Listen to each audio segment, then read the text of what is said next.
Под мотото ги градиме темелите на промените за твоето време кое доаѓа. Синоќа беше одбележена 1 година од работата на владата на ВМРО ДПМНЕ и премиерот Христијан Мицкоски.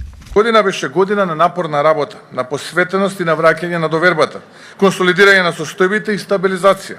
Година во која секој од нас даде дел од себе за да го изгради новиот пат. Година во која свесни за огромните очекувања и досега многу пати изневерени надежи, ние се трудевме да направиме стабилизација која ќе поттикне развој, консолидација која ќе донесе раст. Мицкоски со најава за нови проекти. Очекувам преку 400 проекти, мерки, чекори, реформи во наредниот период, кои ќе бидат насочени на раст и развој.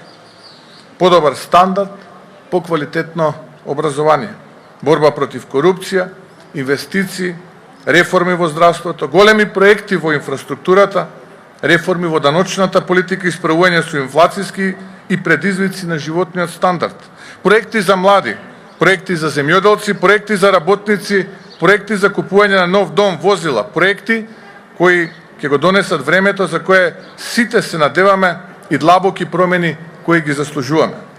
Корупцијата на сите нивоа и борбата против неа имаше значаен дел од обраќањето на Мицкоски. Драги пријатели, во оваа 1 година отворивме силна борба против криминалот. Се започна акции против оние кои порано се сметаа за недопирливи.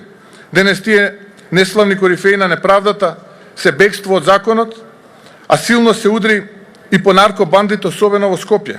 Онаму каде сметам дека може подобро е борбата за независно судство и обвинителство кое сега го немаме. Не сум задоволен од динамиката на испорачување на правдата од страна на обвинителите и судиите. И постојат очигледни спреги меѓу тој свет и светот на политичката бизнес мафија, која го конструирала тој систем против кој сакаме да се бориме. Мицкоски ги наброи сите промени и реформи кои се во тек или ќе бидат реализирани во полицијата, здравството, образованието и други сфери кои ќе се случат многу брзо.